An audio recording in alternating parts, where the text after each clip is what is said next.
Hello, नमस्ते। आयु Titan class में आपका फिर से एक बार स्वागत है। हम लोअर लिम्ब के एसएक्यू देख रहे हैं। आपको सभी को मालूम है कि लोअर लिम्ब के हमने 4 रीजन किए थे। That is the gluteal region, thigh region, leg region and the foot region, और this is our hip region. आज हम पॉप्लेटियल फोसा के बारे में बात करेंगे। The popliteal fossa which is the most important SAQ in the lower limb. Popliteal fossa, this one is the popliteal fossa. Okay, popliteal fossa का जो roof है वो पहले हम जानेंगे। रूफ जैसे हमने कल फीमोरल ट्रायंगल में देखा कि उसका एक रूफ रहता है, क्यूबाइटल फोसा का रूफ रहता है, वैसे ही पॉप्लेटियल फोसा का भी रूफ रहता है। तो ये जो रूफ है, तो इससे रूफ में क्या क्या आता है? तो सबसे पहले स्किन आती है, फिर सुपरफिशियल फेशिया आता है और डीप फेशिया आता है। रूफ में 3 चीज़ें हैं, एक है स्किन, दूसरा है सुपरफिशियल फेशिया और तीसरा है डीप फेशिया। अब ये जो सुपरफिशियल फेशिया है और डीप फेशिया है, तो डीप फेशिया को यहाँ पे पॉप्लेटियल फेसिया ऐसा भी कहा जाता है। पॉप्लेटियल फेसिया भी कहा जाता है। अब इस सुपरफिशियल फेशिया और डीप फेशिया में क्या क्या इम्पोर्टेंट कंटेंट रहते हैं, ये भी हमें मालूम होना चाहिए। तो कौन कौन से है? तो सबसे पहले है दो शॉर्ट सिफेनस वेन। ये जो कंटेंट है ये बहुत important content of the superficial fascia of the popliteal fossa. Then है posterior cutaneous nerve of the thigh, the most important nerve, posterior cutaneous nerve of the thigh. आपको अगर याद होगा तो हमने फीमोरल नर्व देखी थी और उसका saphenous nerve, the great cutaneous nerve, सबसे लंबाई में जो क्यूटेनियस नर्व है, that is the saphenous nerve, वो देखी थी। वो एंटीरियर साइड में है और this one lies posteriorly, that is the posterior cutaneous nerve of the thigh and the short saphenous vein। ये दो बहुत ही इम्पॉर्टेंट यहाँ के कंटेंट हैं। तो चले आगे चलेंगे। अब ये जो डायमंड शेप पॉप्लेटियल फोसा है, यानी उसका जो एनाटॉमिकल लोकेशन हमें बताना है, तो परफेक्टली हम बता सकते हैं कि popliteal fossa is the diamond shaped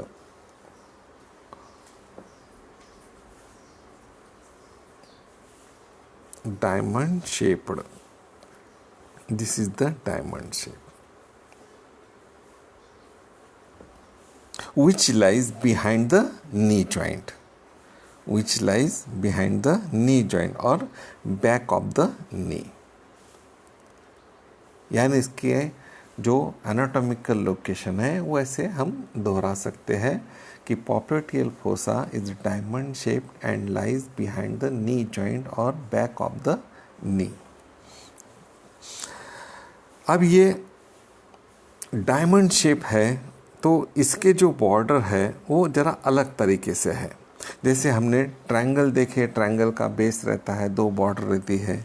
यहाँ पे ये जो डायमंड शेप है तो इसका जो बॉर्डर है, first border superior medial border, then second one superior lateral border, then inferior medial border and inferior lateral border. फिर से दोहराते हैं, superior medial border, superior lateral border, inferior medial border and inferior lateral border, superior medial, superior lateral, inferior medial and inferior lateral। ऐसे इसके boundaries होते हैं या borders होते हैं। तो चलो आगे जाएंगे। अब ये जो पॉप्यूटेल फोसा है डायमंड शेप है, हमने पहले ही बता दिया था। और इसके जो हमने बॉर्डर देखे सुपीरियर और इन्फीरियर, सुपीरियर के फिर superior medial, superior lateral, inferior के फिर इन्फीरियर मेडियल और इन्फीरियर लैटरल, ऐसे जो भाग देखे थे उसके बारे में अब हम जानेंगे। Superior medial and superior lateral. तो सुपीरियर मेडियल जो है वो दो मसल से बनती है, that is semi membranes and semi tendinosus. Superior lateral ये बाइसेप फीमोरिस, जो बाइसेप फीमोरिस है उससे बनती है। इन्फीरियर मेडियल बॉर्डर जो है गैस्ट्रोनेमियस नाम के मसल से बनती है, उसका जो मेडियल हेड रहता है उससे बनती है। गैस्ट्रोनेमियस के दो हेड रहते हैं, medial head and the lateral head. The inferior medial border of the popliteal fossa is formed by the medial head of the gastrocnemius, and the lateral inferior lateral border is formed by the lateral head of the gastrocnemius with plantaris। यानी यहाँ पे हमने एक muscle add की है, that is the प्लांटरिस। इसको जरा आगे देखेंगे। और ये जो डायग्राम है इसमें हम उसे अच्छी तरह दे सकते हैं। सुपीरियर मेडियल जो बॉर्डर है वो सेमी मेम्ब्रेनियस, सेमी टेंडेनियस से बनती है। सुपीरियर लैटरल जो बॉर्डर बनती है वो बाइसेप फीमोरिस से बनती है। यानी सुपीरियर मेडियल जो बॉर्डर है सेमी मेम्ब्रेनियस और सेमी टेंडेनियस, और सुपीरियर लैटरल बॉर्डर जो है that is the bicep femoris. Inferior medial border जो है वो medial head of the गैस्ट्रोनेमियस muscle से बनती है, और इन्फीरियर लैटरल बॉर्डर जो है वो लैटरल हेड ऑफ द गैस्ट्रोनेमियस से बनती है। This one is the गैस्ट्रोनेमियस muscle, this one. और यहाँ पे है, अब हम एक मसल ऐड करेंगे जो है प्लांटरिस।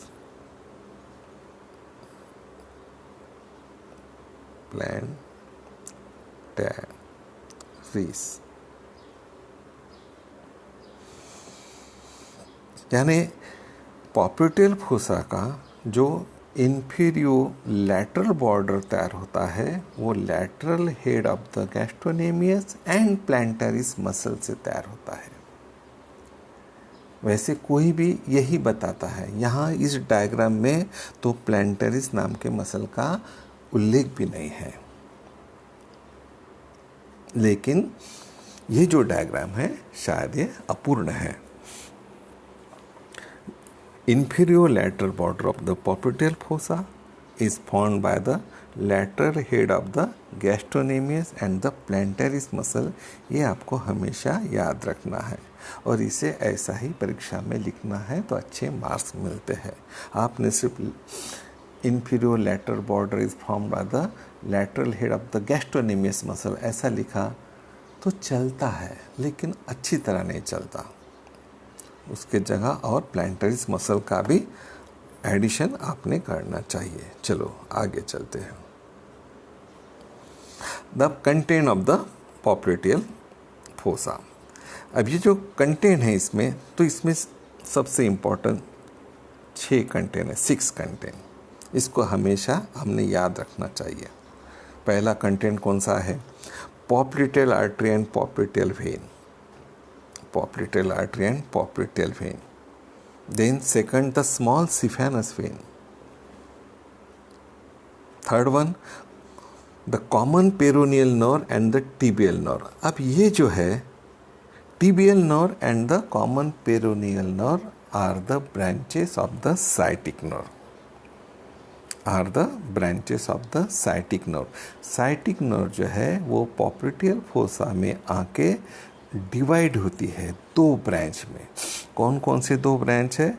एक है टिबियल नर्व और दूसरा है कॉमन पेरोनियल नर्व। ओके। और चौथा जो है हमने बताया था the posterior cutaneous nerve of the thigh. Important, posterior cutaneous nerve of the thigh. और फिफ्थ जो है वो है the genicular branch of the obturator nerve. Genicular branch of the obturator nerve. पिछले वीडियो में हमने बताया था कि knee joint also supplied by the obturator nerve. तो यहाँ पे उसका एक उल्लेख आया है, उसको हम अलग से स्टडी करेंगे। और लास्ट जो है connective tissue and the lymph node.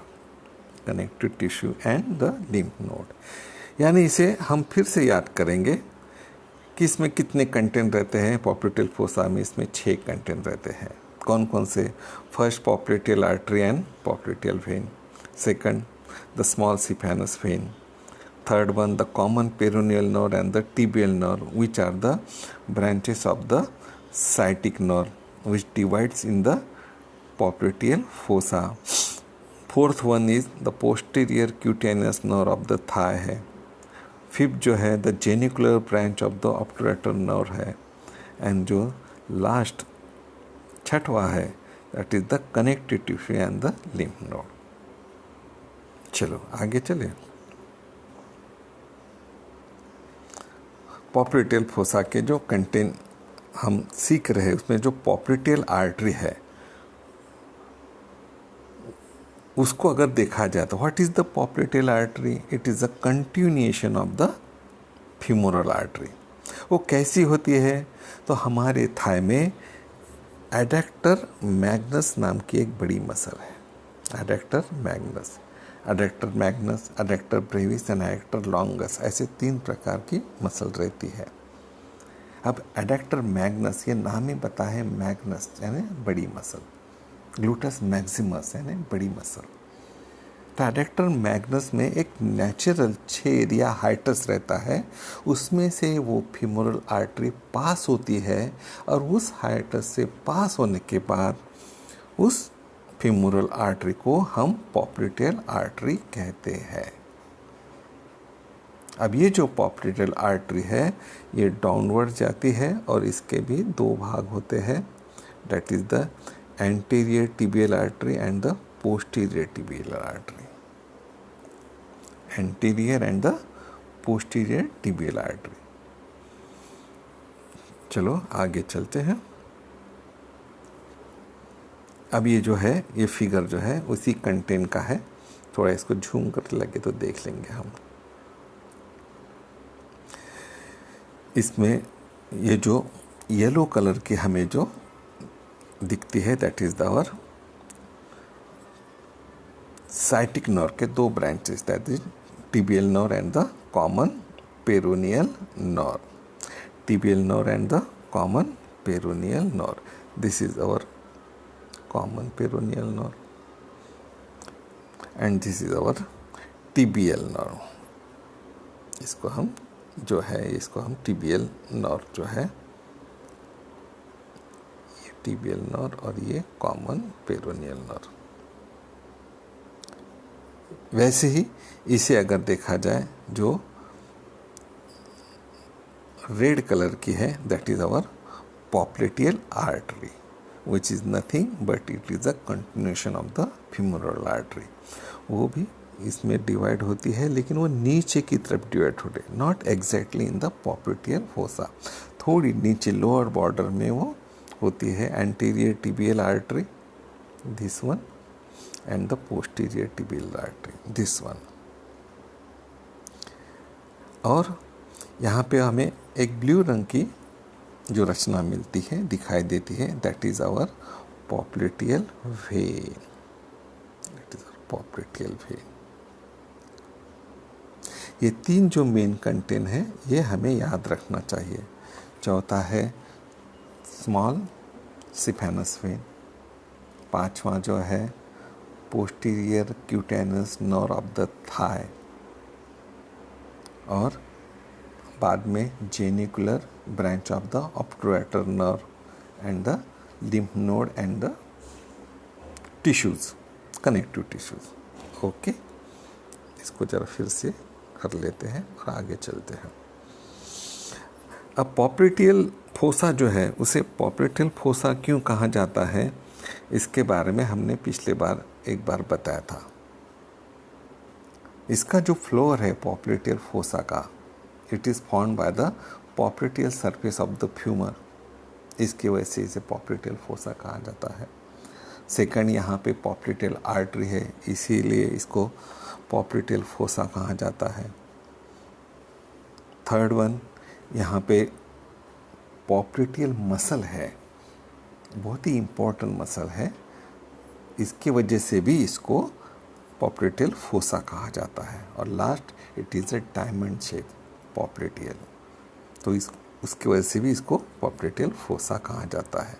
अब ये जो पॉप्लिटियल मसल है, it is a triangular muscle, आप देख सकते हैं ये जो है this one, it is a triangular muscle.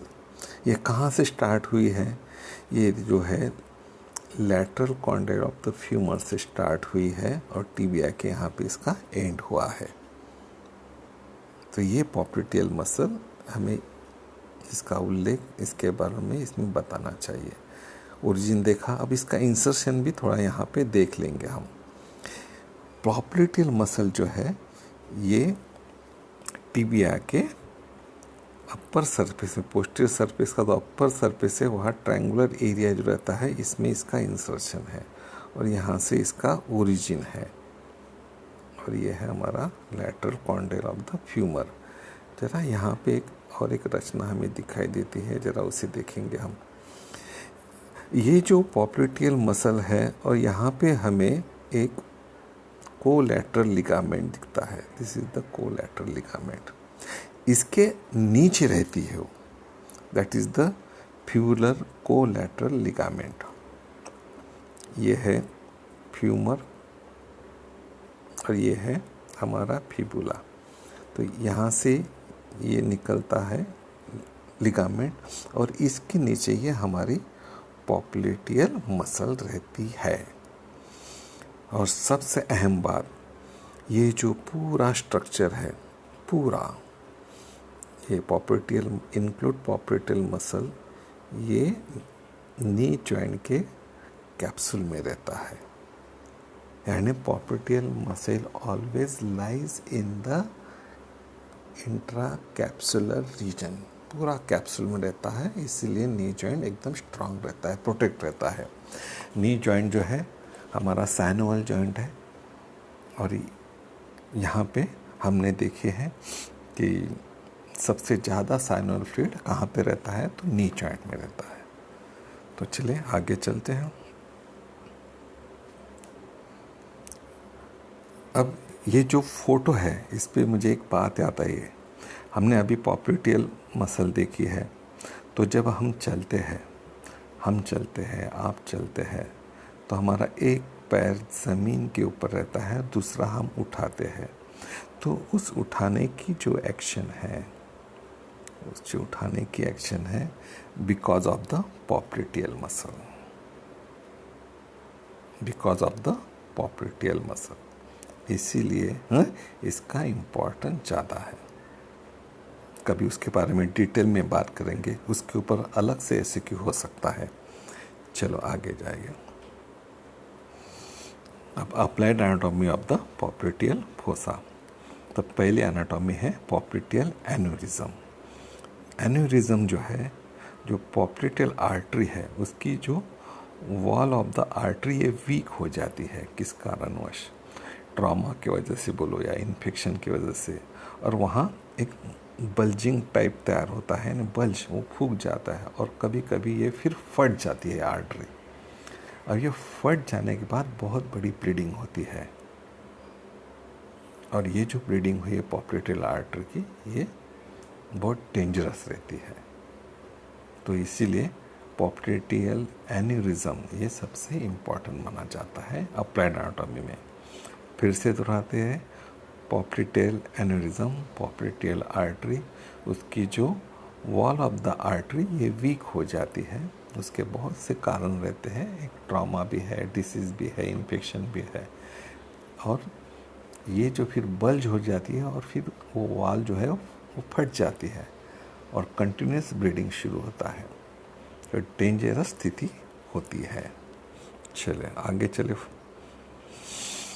अब है बेकर सिस्ट, दूसरी एप्लाइडोमी। ये बेकर सिस्ट जो है, तो हमने आपको बताया था कि जो नी जॉइंट है वहाँ 13 बरसा होते हैं।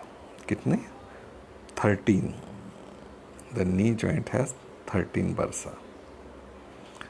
तो उस बरसा में जो फ्लूइड रहता है, साइनोइड फ्लूइड रहता है, या बरसा में एक प्रकार का अलग टाइप का जो फ्लूइड रहता है, तो वो कुछ कारणवश लीक हो जाता है और अलग तरह से उनका एक फॉर्मेशन करता है behind the knee joint in the popliteal fossa. उसको कहते हैं बेकर सिस्ट।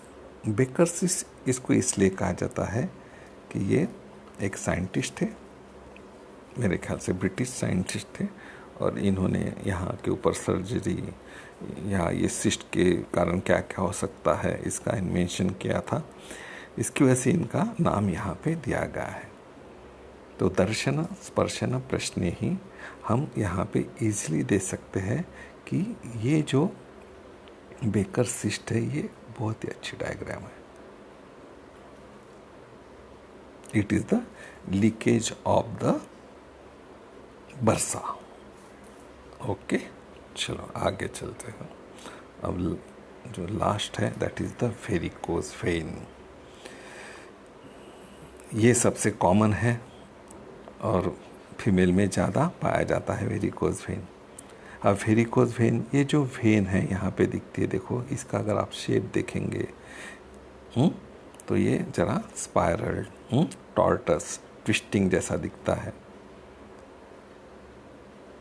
तो ये क्यों होता है? तो because of the wall defect, क्योंकि स्टैंडिंग पोजीशन रहो या कुछ भी पोजीशन रहो, जो नीचे की जो वेन्स है, ग्रेट सिफेनस वेन रहो या पॉप्लिटेल वेन रहो, कोई भी हो, उनको नीचे से ऊपर ब्लड लेके जाना है, तो उनके वॉल जो है वो बहुत स्ट्रांग होना चाहिए, और ये कभी कभी वीक हो जाते हैं, तो वहाँ पे वो जो ब्लड है वो सर्कुलेशन ठीक से होता नहीं है, और फिर इसकी वजह से यहाँ पे एक प्रकार का सर्कुलेशन डिफेक्ट हो जाता है, that is the varicose vein. जिससे पैरों में बहुत दर्द होता है, बहुत दर्द। इसके अब लेसर ट्रीटमेंट भी है, सर्जिकल ट्रीटमेंट भी है। ओके, तो मेरे ख्याल से थैंक यू। मैंने आज प्रण किया था कि आपको ये वीडियो दे दे, इसलिए आज बैठा हूँ शाम को। कुछ आपकी डिफ़िकल्टीज है, कुछ शंका है तो मुझे अवश्य भेजें। धन्यवाद। कल फिर मिलेंगे।